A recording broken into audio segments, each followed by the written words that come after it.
Hello, everyone, and welcome to Horror Night Oasis, a radio show where we discuss all the latest movies and news from the world of horror.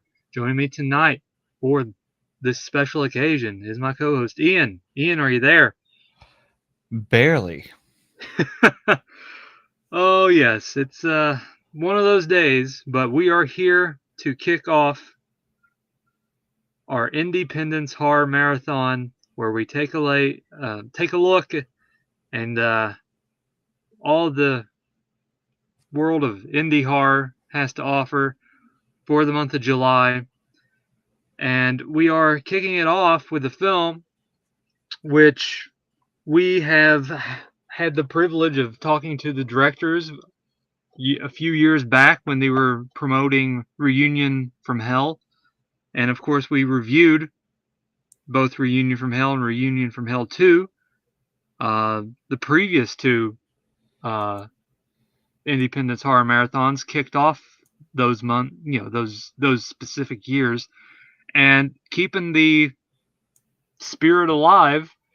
And given the fact that we've been talking about Reunion from Hell during the Pride Month mini marathon, we decided to kick off with Redhead, their newest. I wouldn't say new, but it's their most recent, because without getting into spoilers yet, there is a sequel already to this film. But it's the newest one available at the time. So Redhead, and again, it's written and directed by Sam Hodge and Jonah Hodge, and Redhead. I was looking forward to this one, because again, I'm always, when we have these people on, and discuss and talk about films, and always, because when we had them on, they sent us some of their shorts, and I was always, interested in seeing whatever their next project may be. And this one, when I was learned about it and they were promoting it a few years back, I was like, okay, so it's sort of going to be like a Grindhouse, Miss 45 sort of ordeal, revenge type movie, just based off the idea of it. It's not exactly that, but it sort of plays on that wheelhouse. But we're introduced. I'll say this: it has probably one of the better beginnings. I really enjoyed the beginning, but we're introduced to Autumn, the particular redhead in this instance, played by Jonah,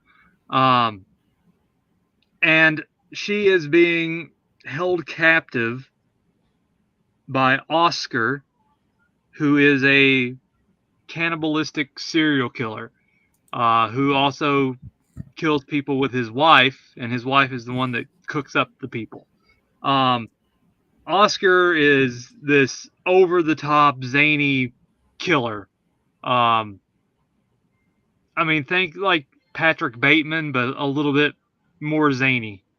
He's just like over the top, like nuts in a sense. He's just having fun. He likes killing, and Autumn is tied up, and her husband is also a part of this ordeal, and she just wants to be free, of course. And Oscar's having a field day just killing lady, male, doesn't matter. If you're in his sights, he's just gonna have fun killing you off in particular ways. And that's our first major kill, is when he kills off the black girl that's tied up, and like blood starts spraying everywhere. Gets on him, gets on Autumn, and he's just maniacally laughing and just having the time of his life. And of course, Autumn is witnessing this, and of course is trying to get her husband. Like, don't do anything. She really loves her husband. Let's just say that. And in the course of this, her husband doesn't make it.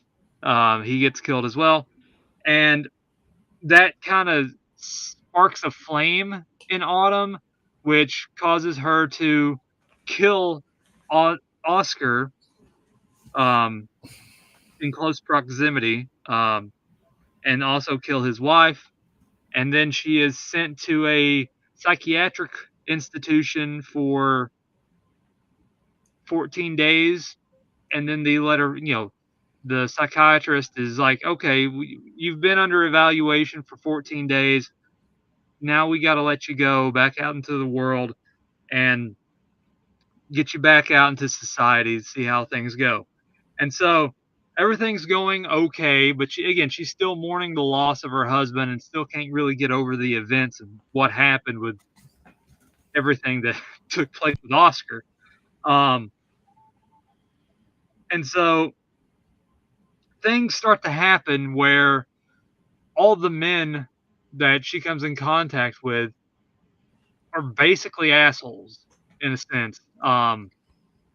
Some basically drunk assholes, and some sexual assholes, and some just are in her way that she thinks are assholes. Yeah. And she is just, again, a nerve snapped, and she has gone crazed and goes on a murdering spree whenever a flare happens. And her mind gets twisted and she's not thinking straight. And it's just one scene after another with a guy hitting on her, drinking, being belligerent, forthcoming, and it's just, she's just not up for that task, and she is not going to be putting up with any shit, and she tells them. And she gives them fair warning sometimes to leave her alone, but they're persistent and they don't listen, and they get killed in various ways. And that is the gist of the film, for the whole majority of the hour and 40 that I think it was. But yeah, this one, it had a strong start. Like I said at the beginning of the review, it had a very strong start. I really liked Oscar and the performance of Oscar, and I was kind of thinking that it was going to be a instance where Autumn got freed or got loose, and it would be like her being hunted down by Oscar in a sense. Of course, that doesn't really say it in the plot description, but again, very early on, that's kind of what I thought it was.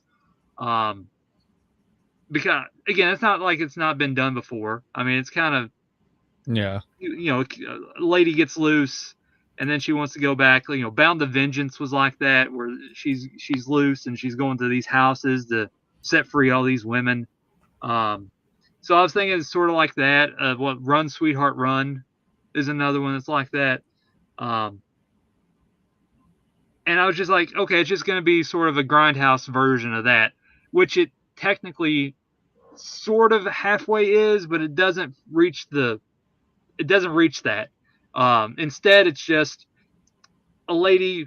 Technically, it's like a female version of Truth or Dare or Critical Madness that Tim Ritter directed back in the 80s, where the character in that film thinks is, or killing spree, but it's more like Truth or Dare or Critical Madness, because like everything's like pissing him off, like something snaps and then he starts going after random people, just killing them, and in various bloody ways. And there's some good effects given the budget.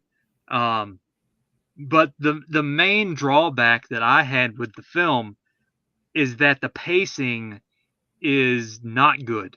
The pacing was just, and it's just, things are happening and there's murder happening, but it's just not drawing you in. And I don't know why that was, in my opinion.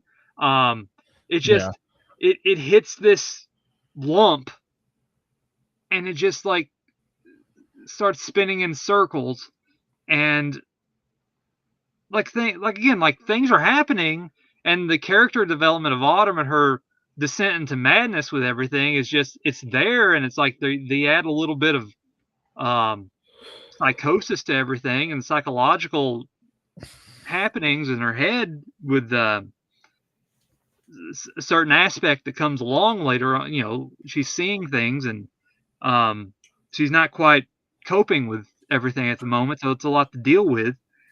And like everything, like again, it's like it hits all the beats they should be to be like an entertaining movie. And like again, it's just like you're just waiting for the next kill, and it just takes, like, the in-betweens are just like not fully realized, and it's just like I see the intentions that they want to, again, I can see it, I appreciate that, but I was just sitting here, and it was like at times I was just like in a trance, like my eyes were starting to get heavy because it like this metronome effect where it's just like this constant, just like this TV static where it's just like you're just kind of just there, like there's no really big plot development besides the killings happening, and like there's a sheriff or trying to, not a sheriff, but a police officer trying to figure out the killings, and of course it's like all relegated to Autumn, and then Autumn's just like always mournful about her husband, and it's just drunk guys or just people in her way getting murdered in various ways. And it's just like it's good, but there's just like there was like no real threat or urgency of anything. It was just just there. And like again, it had some decent effects, and the story was fine, but there was just no real motive for anything besides just a character going insane. And again, not to say that's a bad thing, but there needed to be something there. Like again, both Reunion from Hell's, like there was always something going, even if they were sort of like a Scream-esque type film. This one, I know it's all, a grindhouse type film, but like there was like nothing to really push forward. There was no real big threat or end piece or anything like that. Maybe that carries on into the sequel. I don't know yet. But like again, like the idea of Oscar, or just like this threat of him like looming in the background, would have like made it more intriguing, instead of just the character of Autumn just mourning and being sorrowful and just randomly killing people that just get on her nerves or trying to hit on her. And it's just like it didn't really pull you in as you'd kind of hoped it would, especially with that like the strong beginning. But Ian, I'll let you give your thoughts, and then we'll go back and forth. Yeah, no, I mean, you hit the nail on the head for most of it. I mean, yeah, like it really kept feeling like it was just real repetitive. Yes. Like I felt rinse and repeat.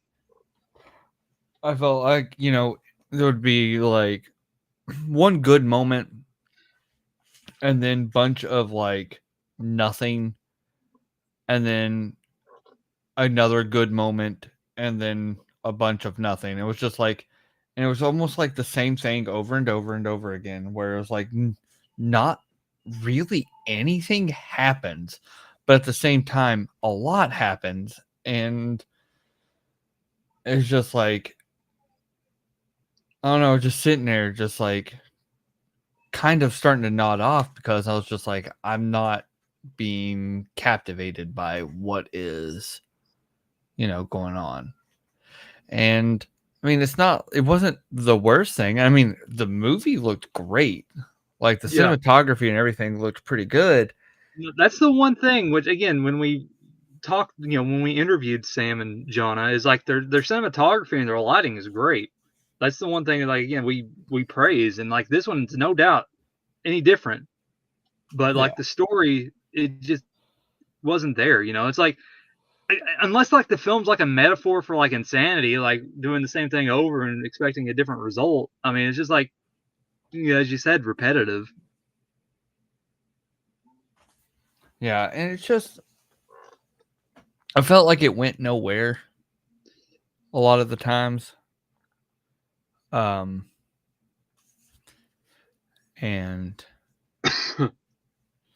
like, I don't know. I felt like this movie could have been something more, but it just wasn't hitting like they I Yeah. guess, and that happens, like I don't fault them. I mean, they had a good story. They set it up pretty well. It's just, this is one of those that really should have been a short, because you could have, I felt like if they would have cut it in half, we would have still got the same like result and the same ending. Because like I felt like there wasn't that much that happens in between other than like just dragging out the inevitable. Yeah, it was just Um like a kill showpiece for the most yeah. part. And like, again, I don't have nothing wrong with that. I mean, that's like half the like German shot on video films that's just like showcasing like an extreme gore. It's like Olaf Ittenbach or Andreas Schnoz or something like that, where it's just like, how over the top can we make this? It's just like gore showcase. And that, like this one, again, it's like that on a lower budget. Um, and again, I'm not faulting that. It's just Yeah. like, for something this, like, again, I have to go back to Tim Ritter with like Truth or Dare and Killing Spree. Like, those are the exact same type of films as Redhead is. It was just like a person going on a killing spree, and it's just like things just keep escalating as the film progresses. Like this one, there's like no escalation to anything. It's just, oh, my husband is dead, and I went through a terrible experience, and you don't understand that, and now you're trying to hit on me or blah blah blah, and I'm gonna kill you. It's just like the same thing. It's just like over the same conversation each time. Like, my husband, you don't know what I've been through. I told you to leave me alone. It's just like, they're all drinking all the time anyway. And it's just like, but yeah, it just like, it didn't really suck me in or pull me in as much as I kind of again, I was really intrigued by this one because, again, I want to see what they were going to do. And again, there's some good parts. Again, like, spoilers. I'm just going to say this right now. Spoilers. The I think they kind of blew their load a little bit early with some of the, again, the first act with Oscar and the way he acted, with the chainsaw and black chick, and then like his conversations with Autumn, like, she's like saying, all I do is sit here in my own shit and piss, and like, oh, you smell great, and you weren't that, like, you were fun when you were passed out, and he's just like going all this maniacal laughing. And then when she first gets the first major kill is the knife to the groin, and then she pulls the knife out and his testicles fall out, and they're just there dangling, and then she pulls the testicles out and then puts them in his mouth. It's like, geez, that's great. If they can keep that up Yeah. with the energy, like, we're on set for something fun. and it didn't reach that any further, and you're just left with Autumn's character just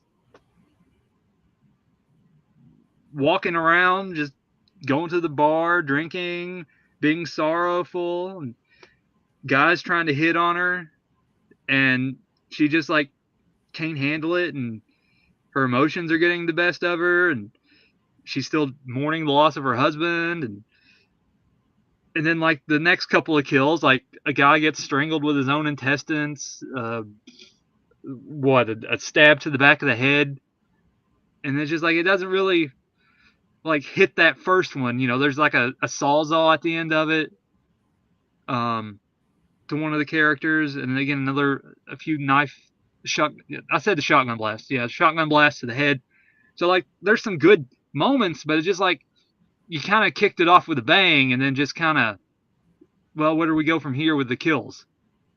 And then there's like a little bit of a montage with like she gets a chainsaw, but it's just like it just kind of like it's not really meshing well with like again like the pacing. It's just like it needed to be just high octane, just like keep ramping it up, and it just felt like it was just at a constant standstill, and like you get that little heartbeat every now and then, on the EKG monitor, and it's just like boop, and then like, oh, finally something interesting, and then it's back to the deadline,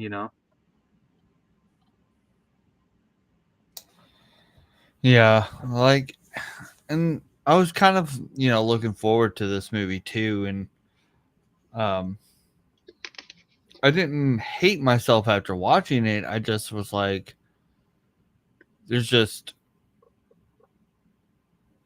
not enough just to keep me going.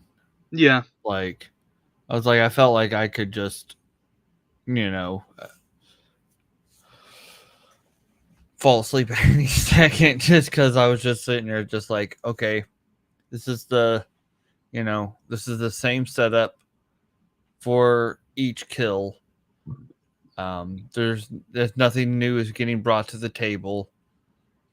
Not really much other than like the why she's killing the person that she's killing, but no real like other stories are really going on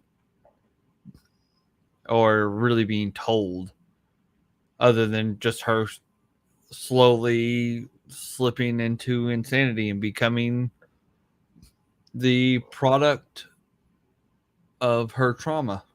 Yeah.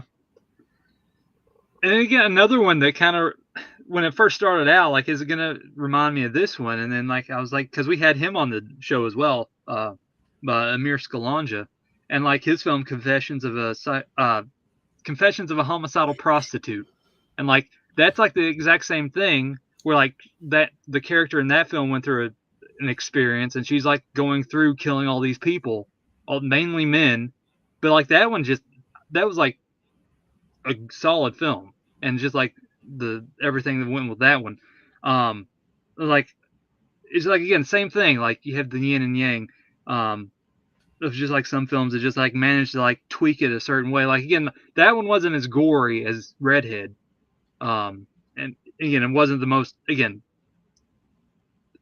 production design and the lighting effects weren't the greatest on Homicidal Prostitute, but like the story was really good, and I liked the story in that one. And they kept it interesting. This one is just like, again, rinse and repeat, same dialogue, same, just change up the death, and then throw in the spirit of her dead husband, in the back of her mind that shows up occasionally. Yeah. I mean, that even those scenes, the shower scene with the talking in the back over the shoulder, and then like the hand all evil, decrepit looking. It's like, that was cool. Like there's some good moments, again, some good moments in the film, and some good shots, and like it really shows that there's, the good intentions had, but just like the rest of the film just like is on repeat, it's just like that. And it's not even like the best song on the album it's on repeat of. It's just like he accidentally hit it on the CD track, remote or the CD player, just like ran into it, like, oh, it's on that song. You don't even feel like getting up to change it. You're like, oh god, here we go again. But yeah, it's like it was fine. It's just one of those where it's like there's good qualities to it, and again, as you said, I didn't mind it. It was perfectly fine. But it felt like there could have been more to it, and maybe they do that in the sequel, and hopefully we get around to that here soon. Yeah. Whenever that becomes available, because I think they might still be working on it. I'm not for certain. It's been a while since I checked on it, but I know that they were working on a sequel.